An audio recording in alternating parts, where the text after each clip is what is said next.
I was driving to work this morning, I was listening to another radio station, as we broadcasters sometimes do. What I heard shocked and saddened me. The Entertainment Roundtable. They're here, nerds. Wait, is this the group that goes around mutilating squirrels? You just mind your P's and Q's, Buster, and remember who you're dealing with. Well, at least we found them. Fortuitous, Captain. And now that we have them all together, you can't make an omelet without breaking some eggs.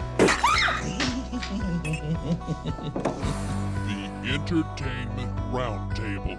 They make one person go, blah, blah, blah, blah, blah, and the other person go, what are you talking about? And then one person goes, blah, blah, blah, blah. I love that part right there at the end. Pretty much the way that I feel, 5 o'clock in the morning. The epitome of your broadcast career. Exactly. Sort of a summation. Yes. It describes me perfectly and aptly at 5 o'clock in the morning. Good morning to you, and welcome into, if you're listening at 5 o'clock in the morning, the first airing of the Entertainment Roundtable. You will get another airing at a more appropriate 7 p.m. this evening. Welcome into it. Jeff, how are you, sir? So much better than I was come New Year's Day. Ah, yes. Getting over the sickness that has gone around the radio station. So far, I've been able to avoid it. Yes. And, yesterday I was in that sort of limbo state where I'm not sick anymore, but I'm not 100% better. Gotcha. Like if I would have dropped a nickel and been able to pick it up, I was sweating buckets. I call that my daily existence.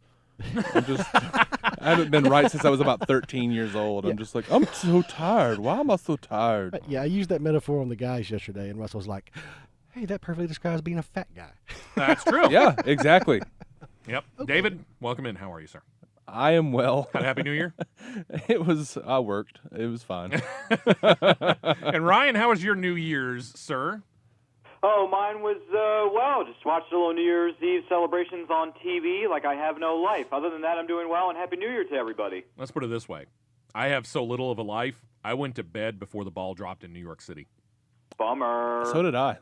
I looked at it this way. 2014 was coming whether I wanted it to or not, so I might as well go ahead and get some sleep and bring in the new year bright and bushy-tailed and when the sun's up. Yeah, I kind of looked at the clock. It was like 11:30. I went, nah. Well, I didn't even stay up that late. I mean, like I said, I went to bed probably shortly after 10 o'clock. I was asleep shortly after 10 o'clock. Didn't even see the ball drop as the new year dawned in New York City, much less here in the state of Alabama. I was praying for death about that time. So you were awake. I was trying to sleep. Talk about ringing in New Year. It wasn't coming. Yeah. Dear God, just something else was coming up, though. Maybe the Mayans are off by 2 years. Fingers crossed. Gotcha. Yeah, exactly. Okay, here over the past week or so, Ryan, you said you have seen American Hustle? Yes, I have. We'll talk about that in a second. Have you had the chance to see anything here over the past week or so? I haven't. But no? I'm actually planning on seeing Riddick like tomorrow or something. He's actually going to go and get Riddick and watch it. Not too smart. Should we warn him? Oh, we've warned him. Yeah, that's true. We have. That's why I'm going to watch it, especially now. He'll probably be like, you know what? It was fantastic. Yeah, I don't know what you guys saw, but it was awesome. Well, we'll find out. Jeff, had the chance to see anything over the past week? No. Nothing new. Right. I did see. We already discussed the fact that I did see Elysium. So. Yes. And you actually had a it. Fairly good opinion of it. You know what? I came to realize something. Yes. If it had been made in 1985 with Arnold Schwarzenegger instead of Matt Damon, it would have been the perfect 80s sci-fi action movie. Huh. Maybe. Think about that for a couple of seconds. I'll ruminate on that. Yeah. Over-the-top villain. Still not sure I would have liked it. Pretty simple social commentary in there. None of what you've just said, though, means that it was a good movie. It was, though. Well, there's that. Okay. Yeah, that was... And again, this is why we have the round table. We all have our own different opinions. And Jeff liked it. To me, it was the worst film I saw in 2013. There's no way that you saw something worse than Riddick. Oh, I saw something worse. Riddick was number 2. What did you see, Ryan? What did you see worse than Riddick? The Lone Ranger. Oh, okay, that's right too. That was your number 1 worst of the year. Hey, you know what? I saw a glimpse inside the mind of Charles Swan III. There's no worse. Riddick will be a refreshing. I remember us cool talking about spritz. that. Right. as one of those limited releases that was out there, and it seemed weird. But it was one of the more universal ones. Most of the people that I heard talked about said that was not a good film. It was bad. All right. Let's get into the top 10 of the past week. My wife and I did go check out, and I've already reviewed it. I took her to see it because she wanted to see it with Saving Mr. Banks. And the second time that I saw it, I had pretty much the same opinion as I had the first time. It is something that is worth going to see. Ryan, and correct me if I'm wrong, you gave it about a 7? Yes, I did. I was right about the same area. Yeah. Very, very well acted. And it, while it is somewhat lengthy, it doesn't really necessarily feel like it. It's actually a very well done film. I agree. In at number 10, Walking with Dinosaurs in 3D. Now, keep in mind, this is the weekend in between Christmas and New Year, so a lot of people have time off, and that's why the number 10 film made $7.2 million, 20.9 overall. 47 Ronin, 9.9 million, 20.6. Has anybody heard anybody giving this any kind of good reviews at all? No, I keep hearing it's a flop too. Okay, that's one. Jeff? Yeah, I think the totals sum it up. I Yeah. don't even know anyone who's seen it and was like, it was underrated. I haven't known anyone that's see me as a samurai. Yeah, I haven't known anyone that's seen it. Ryan, you? I haven't heard a word about 47 Ronin, but someone wrote in a magazine how much money it made with the $9 million, one for each Ronin. Well, there you go. Well, hey, as I said, when I saw the trailer, like we had a full house and people were laughing, like bursting into laughter when they saw Keanu Reeves in the trailer. Oh yeah, it was one of those things. I don't see Keanu Reeves in a role like this. I just don't buy him in that. Well, it's the same character. It's Neo. Yeah, that's true too. Up to number 8, The Hunger Games: Catching Fire. Another 10.1 million in the coffers there. $391 million. And Ryan, you came across a report here recently that was talking about the biggest grossing films of 2013. Yes, I did. They were saying that the top 3 were Iron Man 3, Hunger Games 2, Catching Fire, and Despicable Me 2. But that's just because 2013 is officially wrapped up, and now that we're into 2014. But let's not forget here, Hunger Games isn't going anywhere for the next couple more weeks. So right. I really think that when it comes down to it, Hunger Games is going to be number 1 overall. Yeah. You have to understand the way that they're doing this. The report that Ryan's referring to just dealt with the calendar year of 2013. Mm-hmm. So technically they're right. Iron Man 3, which made a little over $400 million, is the winner within the calendar year. But for movies that were released in 2013, that's still yet to be determined because we've got 47 Ronin, Walking with the Dinosaurs, none of which I think are ever going to make that far. Saving Mr. Banks, we'll have to see whether it's got enough juice. You got Frozen in there, Hobbit, Desolation of Smaug, other films like that. Mm-hmm. So this is far from over as far as the final standings of what films that were released in 2013 are. We'll keep you updated on that as that goes along. Moving up, Secret Life of Walter Mitty, $12.7 million, $25.4 million. Has anyone seen this, or has anyone heard of anybody who's seen this? I haven't seen any reviews on this. Initially, I was hearing that this wasn't getting good reviews, and then I started reading and hearing some people that were actually kind of liking this. Jeff? I haven't read anything positive about it. Correct me if I'm wrong. Russell from The Guys has seen this? I don't think so. No? Okay. I thought maybe he had said that he had. I just didn't know for certain. Ryan, anybody? Anything? I haven't heard one thing about this film. I mean, I've read reviews that have been topsy-turvy. Some like, some hate, but I just don't really care. Yeah. Well, I mean, this is a film that came out on Christmas Day. Yes, it did, yeah. And for it to be that recent of a release, with the big names that it's got, Ben Stiller, Sean Penn's in it, for example, Kristen Wiig, to be ranked 7th out of the top 10, 12.7 million is not bad numbers, but to be ranked 7th in the week is not necessarily great. Right. I don't know whether this is something that's going to have legs and stick around for a while. Well, it feels like Ben Stiller's slowly sliding away from us, and I'm fine with that. No problem with the Ben Stiller going away, huh? I like Ben Stiller in some things. Nobody makes me bleed my own blood. Up to number 6, Tom Hanks and the aforementioned Saving Mr. Banks, 13.4 million, 37.3. I'm a little surprised. I would have thought that this might have been a little higher because this is something, Mary Poppins is something that's so well known among a whole lot of people, let's face it. Right. And for this to be, And I understand that, it's a fairly recent release, but it still seems a little low to me, Ryan. Well, yeah, I kind of agree with you. And also, we kind of saw the same thing. Everybody, all the critics anyway, were talking about how much they love Rush, and yet that didn't even cross $100 million. I don't even think it crossed 50. No, I don't think it did. If it did, it just barely did, Jeff. No, if Mr. Banks were on the Maersk, Alabama, we might have a different story.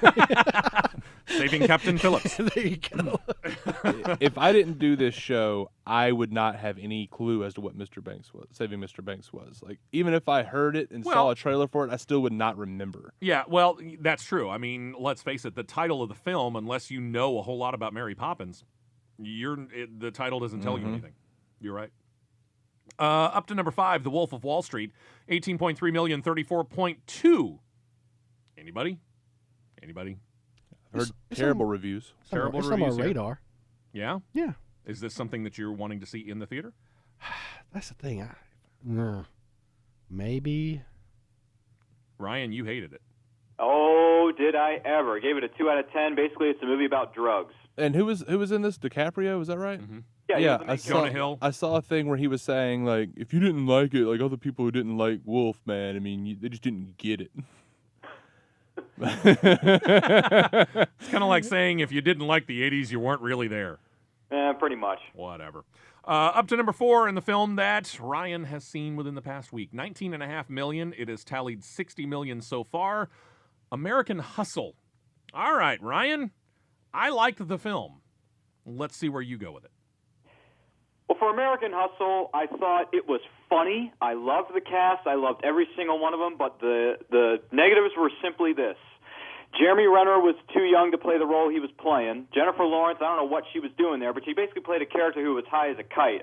And her character, in some way, shape, or form, was completely unnecessary. But Jennifer, I still love you, and I always will.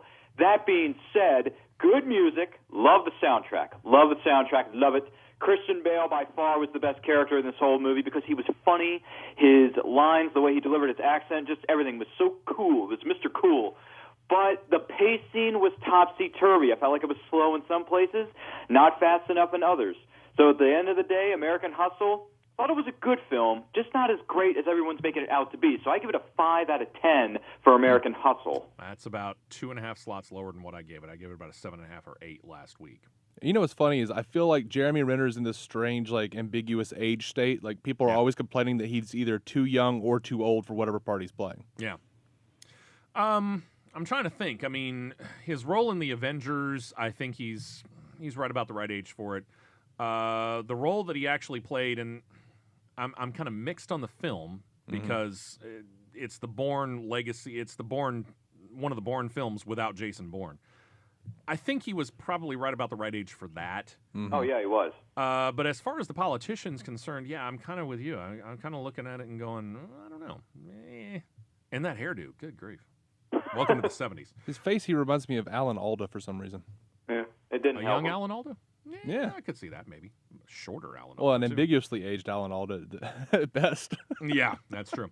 Up to number 3, Anchorman 2, The Legend Continues, $19.6 million. This thing has made $83.2 million, and I think it's really on word of mouth because... And the fact that people want to see it because they remember the first one. If you remember the first one, you've pretty much seen the second one. Mm-hmm. They just ramped everything up. It kind of, to go back and use the This Is Spinal Tap version, if Anchorman, The Legend of Ron Burgundy, was 10, they've cranked this up to 11. Mm-hmm. All the weirdness, all the stupidness, all the craziness just gets ramped up just that much more. Well, all that stuff was the only reason to see it in the first place, the first one. But this one, because they ramped it up and they went over the top and it's not that good, at least in my mind. You may have a different opinion. Up to number 2 in Frozen, $28.5 million. Apparently this isn't going anywhere anytime soon. $248.1 million, so it blew past that. Looks like it could make $300 million. Wow. So, I didn't think much of the film, but hey, congratulations to Disney. Glad you got a hit on your hands.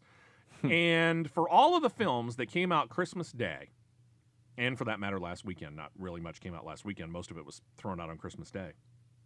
Number 1 film of the week remains The Hobbit, Desolation of Smaug, $29 million. $189.5 for them. Looks like this is going to be an easy run over $200 million for The Hobbit, and I think as I go back, and I'm going to have to double check this, but I believe that would break the record for the number of films going over $200 million for a year. Wow. So big year, 2013. And Ryan, correct me if I'm wrong, record-breaking year at the box office for Hollywood overall? Yes. They made a little bit more money than they did previous years, including 2012. So, yeah, Hollywood has more than one reason to celebrate. And I say, congrats, you gave us some of the best films of the year, if not some of the best films we've seen in a long, long time. And, hey, 2014 is going to be even better. And just wait, because when 2015 rolls around, we're not going to have any money left.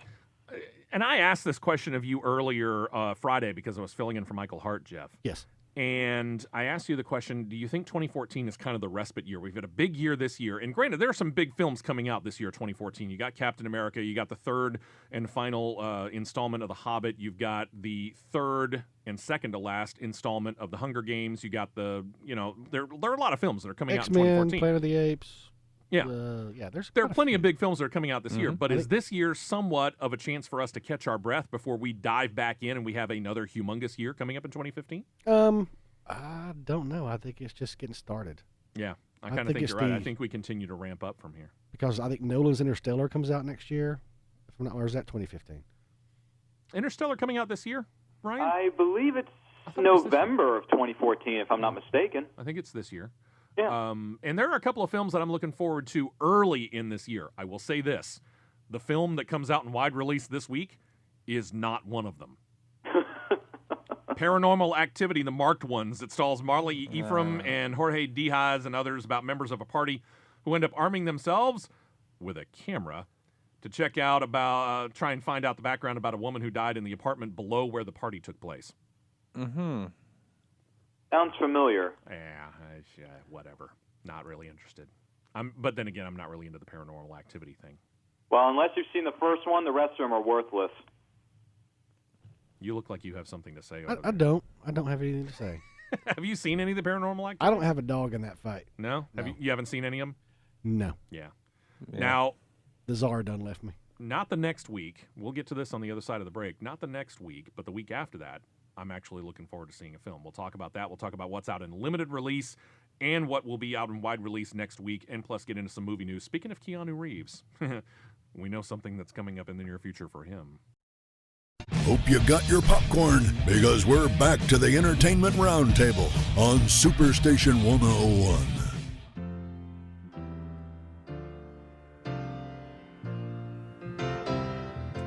Welcome back in to the sounds of Elton John. And as we usually do, and trust me, I looked, Paranormal Activity has nothing on their soundtrack to speak of. So we went with one of the movies that's within the top 10. Jeff, you whiffed on this the last time I put this out to you. This is a 1970s song. There are two films about the 1970s in the top 10. So you have a 50-50 shot. Which one is this off of? Hustle. No. American. Hobbit. The desolation of L.A. smog. Yeah, exactly. Actually, you're right. It is American Hustle. You got Devil. That one right. You got that one right. Lies. Way to go. Truth is not in you. No, it's not. Out in limited release this week, movie starring Jeffrey Rush, Donald Sutherland, called The Best Offer. I have no idea what it's about, but it's got Donald Sutherland in it, and I have to admit, now I want to find out what's it about. Something called Beyond Outrage. There is a documentary about the life of Saul Leiter, who apparently was the pioneer of color photography. It is called In No Great Hurry, 13 Lessons in Life from Saul Leiter. This sounds positively boring. This sounds kind of like a description of me going to see this. Right. That's what I was thinking. Interior Leather Bar. This is a movie that stars James Franco. A movie called Jamesy Boy, starring Ving Rhames, James Woods, and Mary Louise Parker. I'm wondering if this is going to go wide release after the limited initial release. Have we heard anything on this, Ryan? Negative, sir. Okay. And we'll wrap it up with a film called Open Grave. Gee, I wonder if it's a horror film. Probably. I would think. Coming out in theaters next week. What? I'm sorry. I was thinking it was going to be a movie about Ben Stiller's career. It's a documentary about the career. Yeah, there we go. Or Keanu Reeves' career. It could be Keanu Reeves, yeah.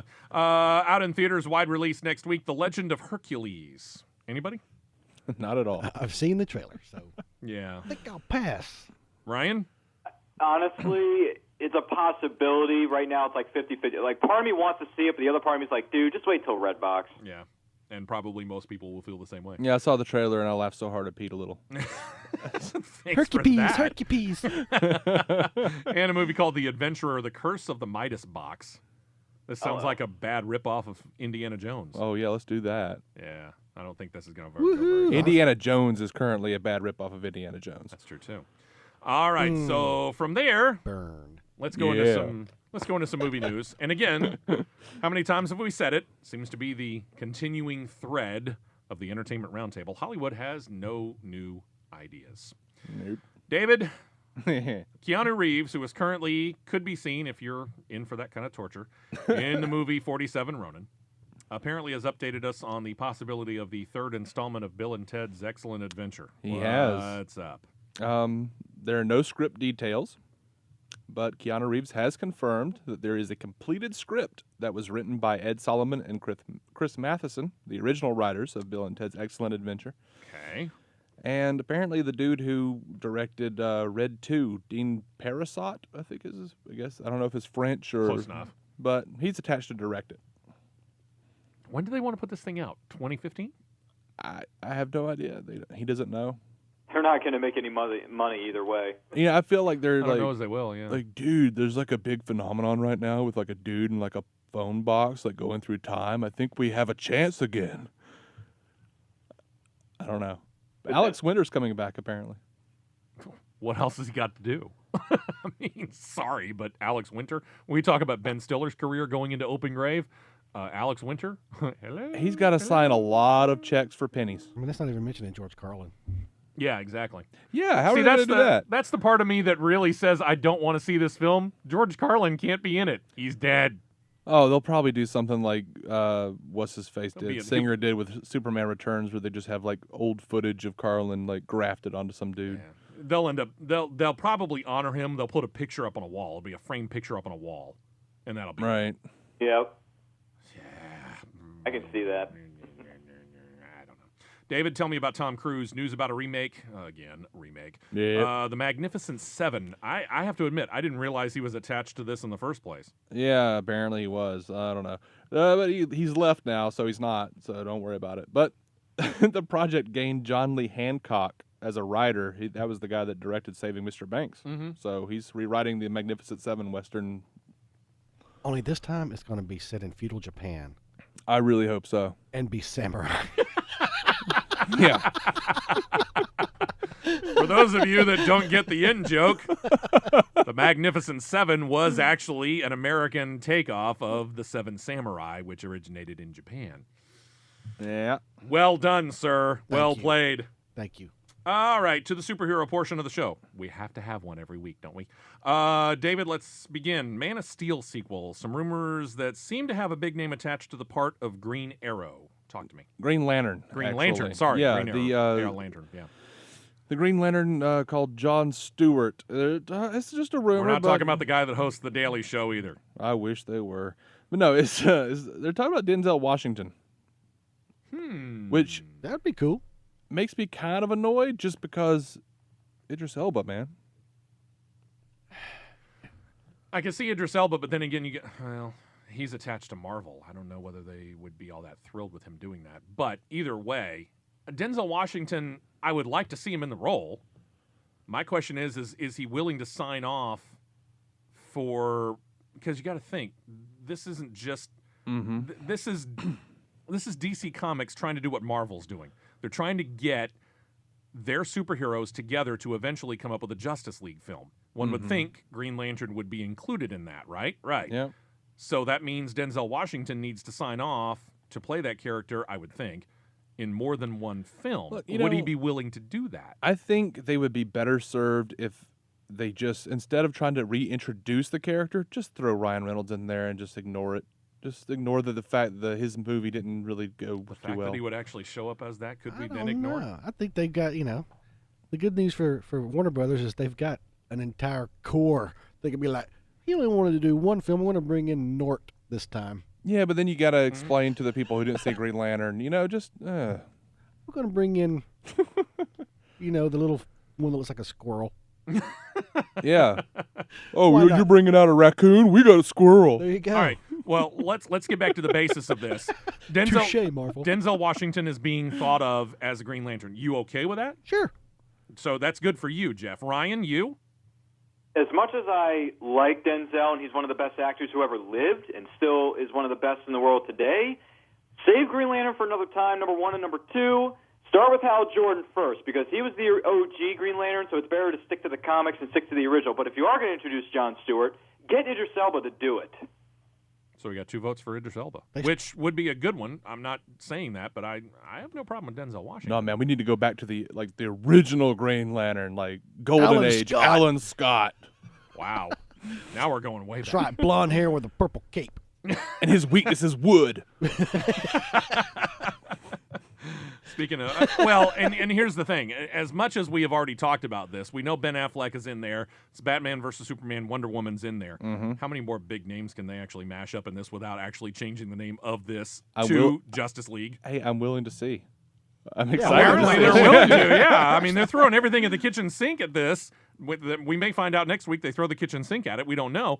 But apparently they're coming up with so many big names that they want to throw into this, they might as well make this the Justice League film.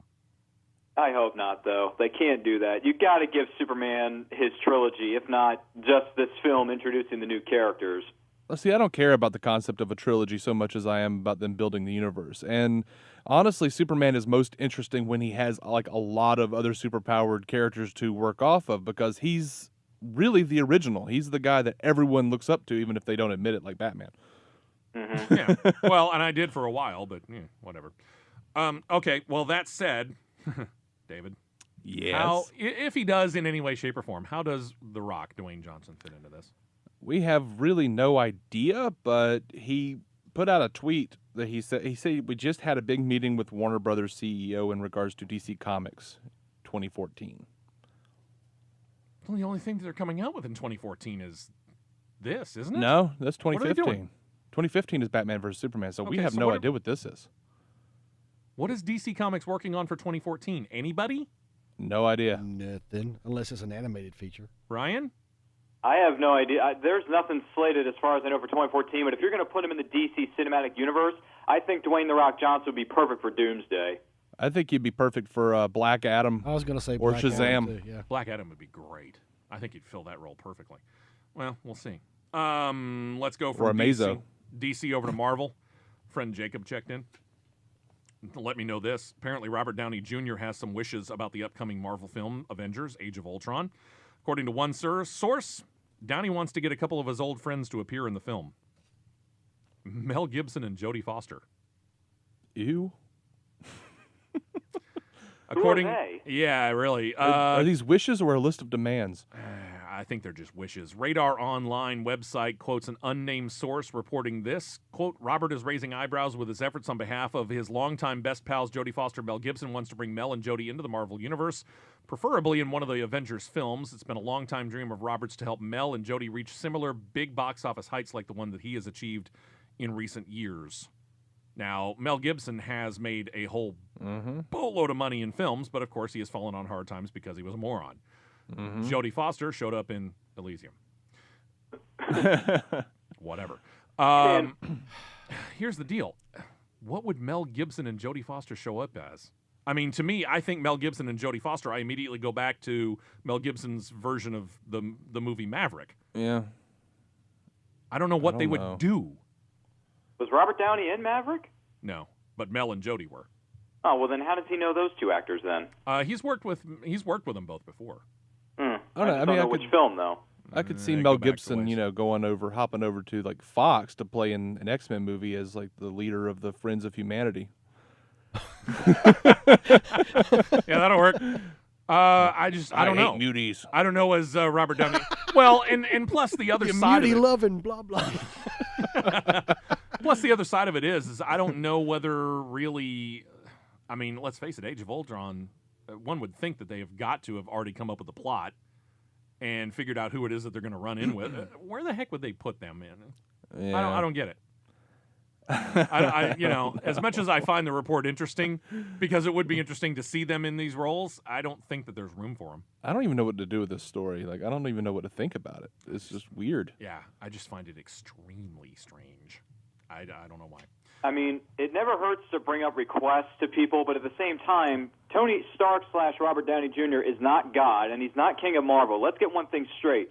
Kevin Feige and the executives above him call the shots on who is and who's not going to be in the MCU. Robert, you can wish all you want, but that doesn't mean it's going to happen. Well, and plus you also got the other side of this. Pretty much Robert Downey Jr. said, you know what, I'm almost done. I'm going to be doing this one and one more Avengers film. I'm doing no more singular Iron Man films. Yeah. Somebody else may take over that role. We may see it as War Machine or Iron Patriot or whatever, but Robert Downey Jr. is effectively done. Yeah, I mean, thematically, it looks like Paul Rudd's coming in. So. Exactly. So at this point in time, really, Robert Downey Jr., whatever kind of pull he may have had, pretty much went out the window when he said, I'm almost done with this character.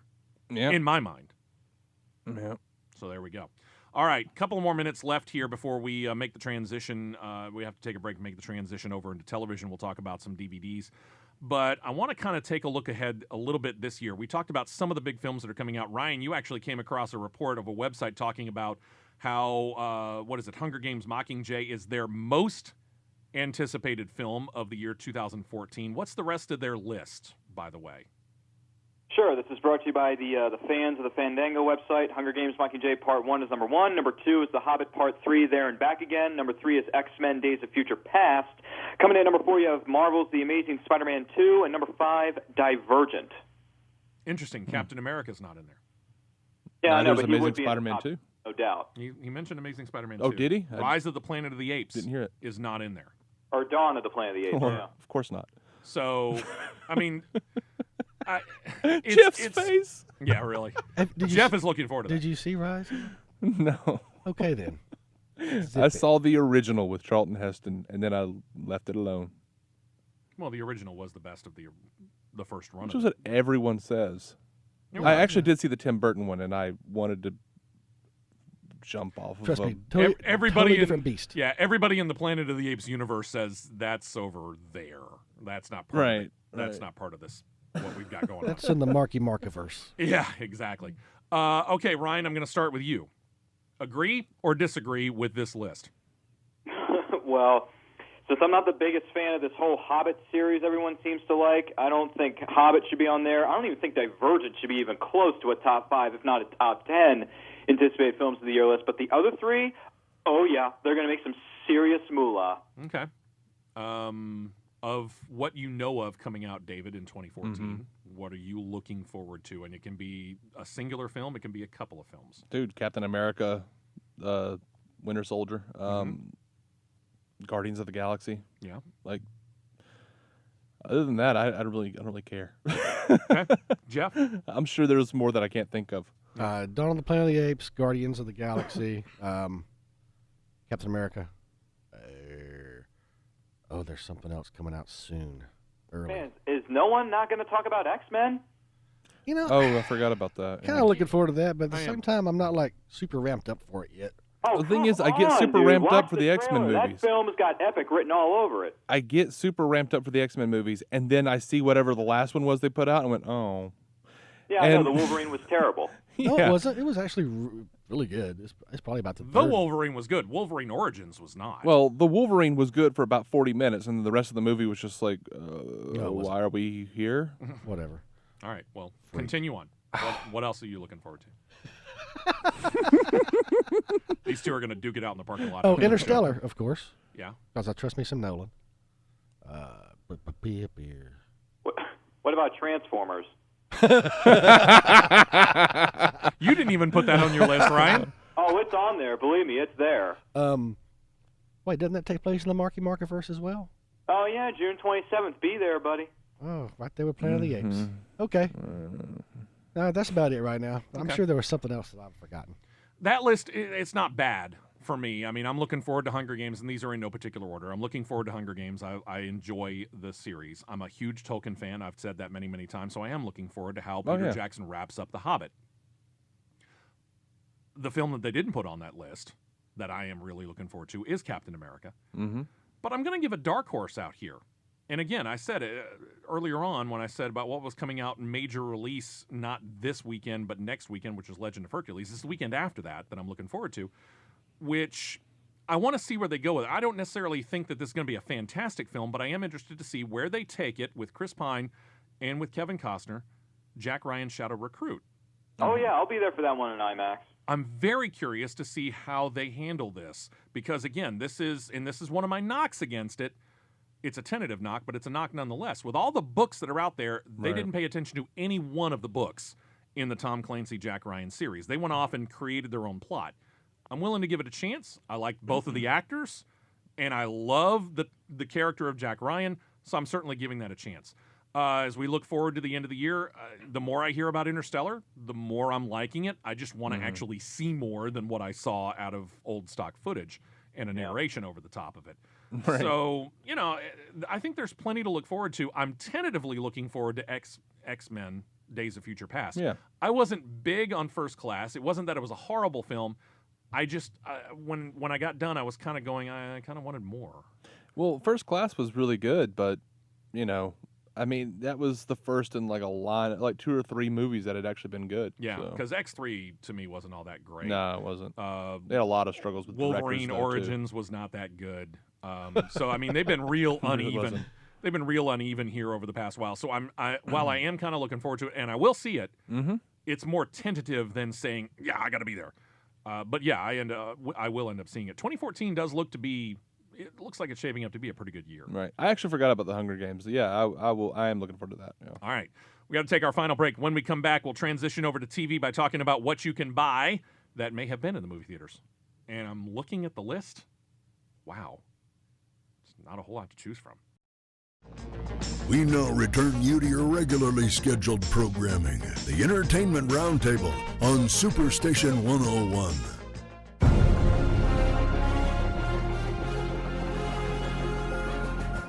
Hey, welcome back in to the sounds of the TV show Marvel's Agents of S.H.I.E.L.D.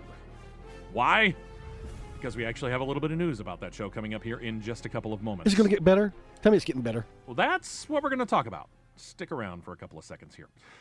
Should you be just dying to buy a DVD or a Blu-ray to add to your collection, here's the really, really thin amount of stuff that you have to choose from. There is Runner, which I heard was somewhat underrated by some people. I have not seen this film. I've never heard of it. Ben Affleck. Oh, gosh. Who was the co-star in it? Oh, was that the Timberlake? Timberlake. Oh, yeah. It looked awful. Yeah. I've heard mixed reviews. I've heard some people say that it was pretty good. I've heard some people say that it was absolutely horrible. All right, fair enough. That's the biggest title that's out this week. Also out, Closed Circuit. Inequality for All. Sounds like a really boring documentary. Mm-hmm. And a movie called Thanks for Sharing. Oh, yeah, Mark Ruffalo, Gwyneth Paltrow. There you go. Are you sure there's not something else coming out? Oh, there is. This coming Tuesday? Yep, there is. Not on the list that I came up. Where are we going? I don't know. Are you talking about the following season 1 there, Jeff? No. I haven't gotten to TV yet. Not at all. So hang on with the TV here. I'm talking movies. What are you looking at? I was trying to remember. That's the thing. I was like, I wasn't, baiting. I was just. Was it Thor? No, that's in February. We're talking to Thor. We'll talk Thor here in a minute because, yeah, they have given a release date. We've got that coming up here in a second. Never mind me. I'll probably have the wrong week anyway. Oh. Let's just say, not according to the list that I have, do we have a big one coming out next Tuesday. No worries. You win. As far as TV series are concerned, you have season 4 of Archer, which I know you're a fan of, Jeff. Yeah. Are you collecting the DVDs? You know it. Okay, cool. Season 4, next Tuesday. Well, the good news, I've already got that one still on my DVR. So there you go. Season 2 of the BBC America show Copper. Yeah, that was a great show. Season 4 of Duck Dynasty, A&E, excuse me. And Season 1, Ryan, of The Following. Yep, I'm glad that I read about that earlier today, and I'm glad you told me again because I am definitely going to get that. That's a good show. And the new season debuts when?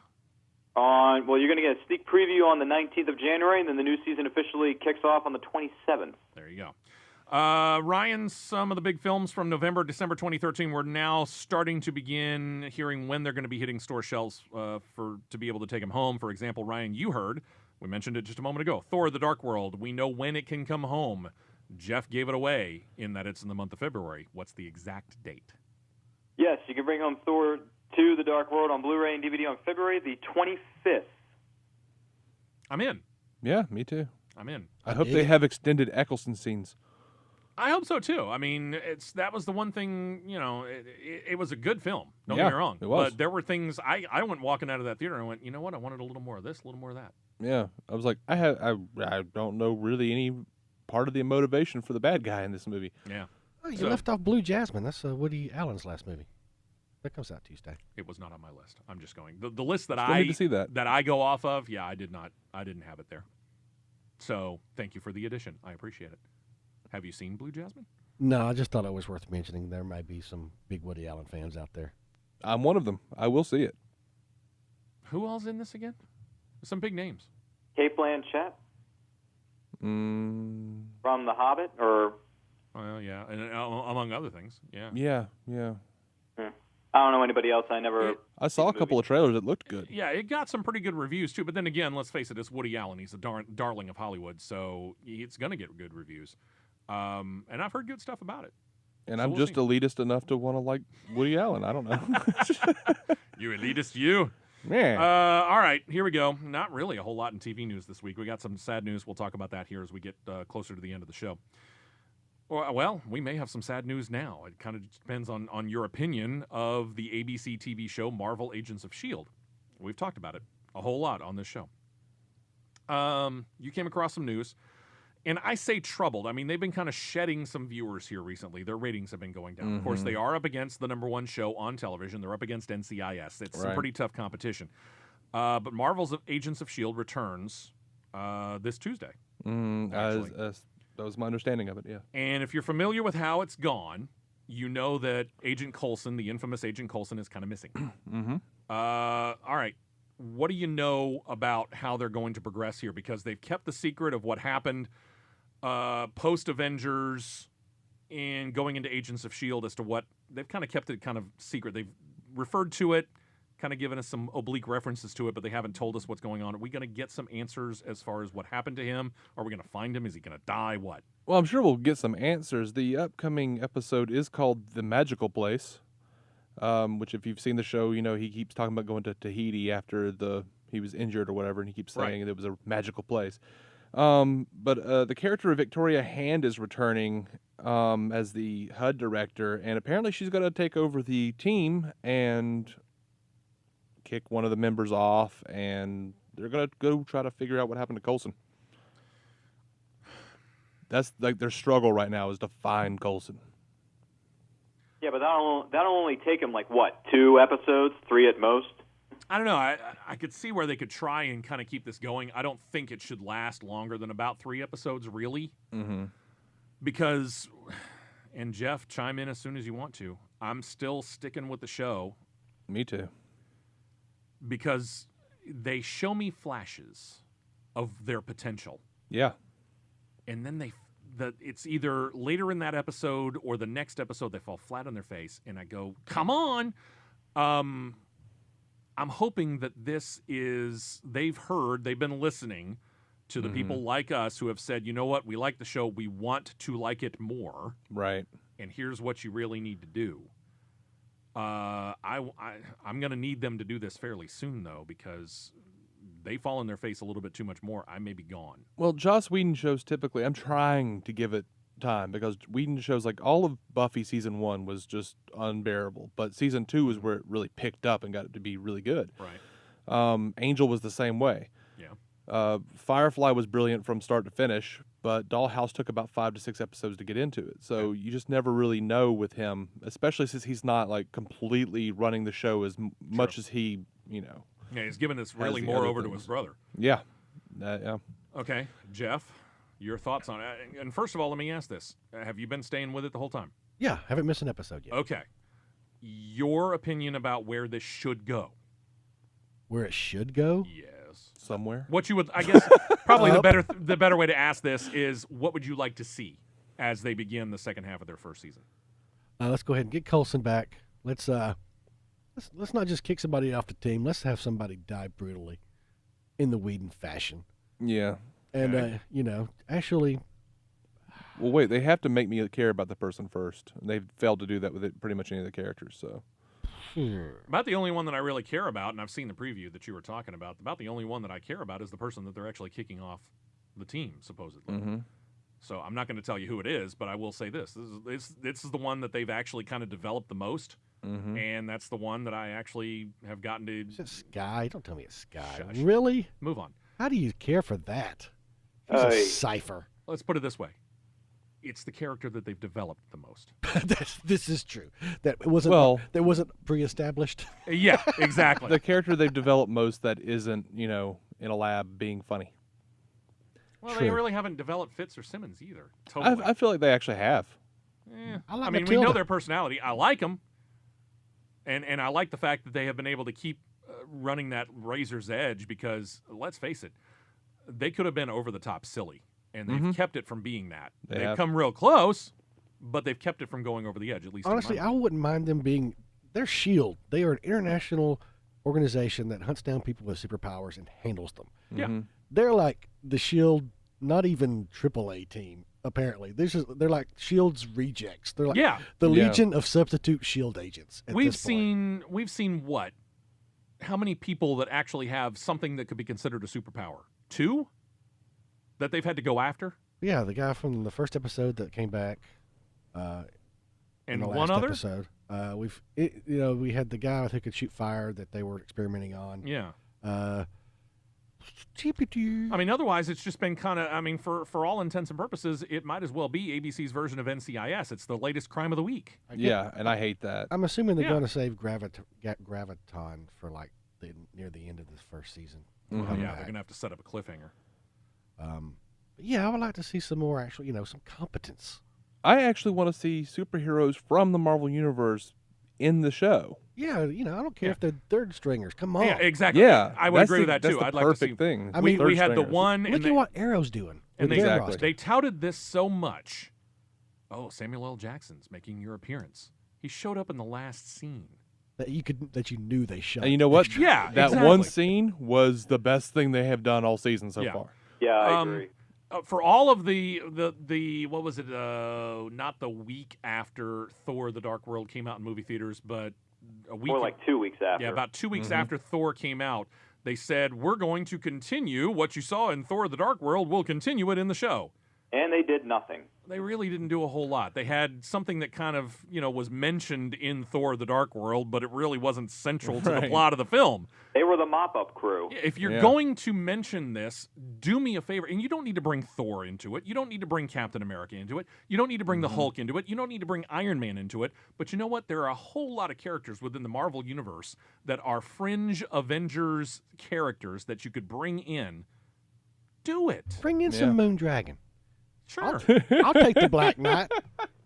You know mean, what? yeah. Little Valkyrie. The reason we are tuned into this, like the reason we're tuned into Arrow, and Ryan, I'm going to give you your chance here on this in just a second. The reason we're tuned into Arrow is we want to see superhero activity. Right. That's the reason why we were attracted to the show in the first place. You know We're what? just not getting enough of it. Every episode of Arrow where somebody really obscure shows up, I squeal.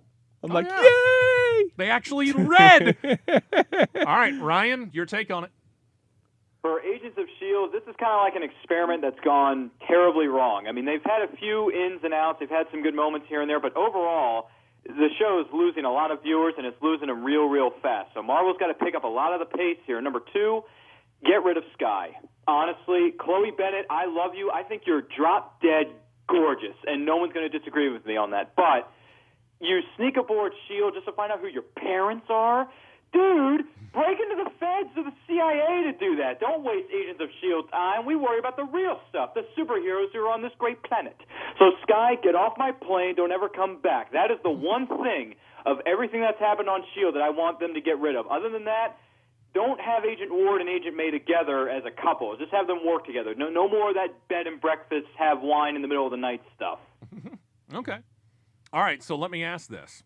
Honestly. Are you okay as far as what they've given us so far as plot lines? And we mentioned this. The three of us are fairly much in agreement. We want to see a little bit more of the superhero stuff.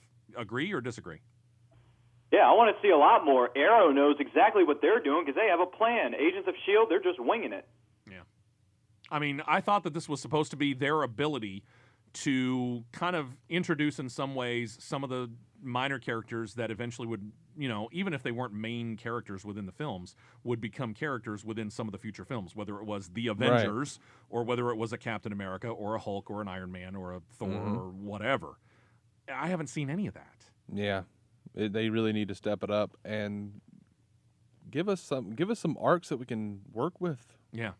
So as it is right now, as far as my DVR is concerned, I have Marvel Agents of S.H.I.E.L.D. going. My neighbor and I continue to watch it every week, and we talk about it every week. And I've got NCIS going, but I'm here to tell you it may end up switching where instead of us getting together and watching Marvel Agents of S.H.I.E.L.D., we may end up getting together to watch Arrow, and I'll just DVR Marvel Agents of S.H.I.E.L.D., and I'll watch NCIS when it comes on. Because I want to see this succeed, but they're really going to have to step their game up. Well, I don't watch anything live, so. He done dropped the NCIS bomb on him. I did, man. I think that's I've been a big long-time problem. fan of the show, too. I think they're trying to hit such a broad audience that they're not putting in enough tie-ins throughout the episodes. That's not the kind of show this is. It needs to be an ongoing saga. And let's face it, there are people like me who like both of the shows, but if you are trying to get people who were NCIS fans to come over and become Agents of S.H.I.E.L.D. fans, you're not doing it the right way. Yeah. They are expecting, we are expecting a certain thing out of a show called Marvel Agents of S.H.I.E.L.D. We're not getting it. Yep. Or if we're not getting it, if we are getting it, it's only intermittently. Yeah, pretty much. What I need is Jim Steranko's old Nick Fury Agents of S.H.I.E.L.D. There you go. That's what I need. There you go. See, that's what I'm talking about. Well, we'll see where they end up going with this. I'm going to keep going with it, but oh man, they're going to have to find the accelerator and step on it. I know, it's like they're not even using their big villain. They got this new group. What are they called? The Centipede or whatever. Yeah. Oh yeah. It's like it's not a S.H.I.E.L.D. villain. I want to see Sword. I want to see some Hydra. I know you used them in Captain America, and they probably will show back up in the second one. But come on, toss some Hydra in there. Yeah, come on. Hydra's got very many tendrils. Exactly. You can do it. All right. Some sad news came out over the past week. For those of you who remember the Will Smith comedy show, The Fresh Prince of Bel-Air, some sad news. James Avery, he played Uncle Phil, passed away New Year's Eve at the age of 68. Now, Avery had a long history. I actually looked him up on IMDb.com. He's got a history in acting, mostly, single, few shots, a couple of appearances in different shows. But he started his acting career way back in 1980. He's been in a TV series like NYPD Blue, Star Trek Enterprise, Dallas, showed up in movies including Fletch and 8 Million Ways to Die. He also lent his voice to the character of Shredder in the animated series of Teenage Mutant Ninja Turtles. Passed away at the age of 68. So our sympathies to the family and friends of one James Avery. He was a very good actor. He was. I really enjoyed seeing him in there. And he was one of those guys who you looked at him and you go, hey, James is in this. Yeah. And then he kind of got lost in the character. I He could was be very, watching very an good at what he animated did. series and pick out his voice. Exactly. So it's good. Sad to see him go. Ryan, we can find you online. Tell us where. Yes, go to Facebook.com/The RPM Show, film or TV. We'd love to hear from you. Also, you can find me at Ryan Matthews on Facebook. Thank you very much, Ryan. We appreciate it. David, we can find you online as well. Yes, sir. I make weird videos, guys. Go check them out at maladjusted.tv. We can find you online from time to time, Jeff, but you'll find him right here. You'll probably get a virus if you go looking for me. Understood. That's in real life, though, too. Right. Yeah. This week. Yeah, probably so. Coming up next hour, a Dustinless fastest hour in radio. That ought to be interesting. Hope you have a great weekend. Thank you very much for listening to the Entertainment Roundtable.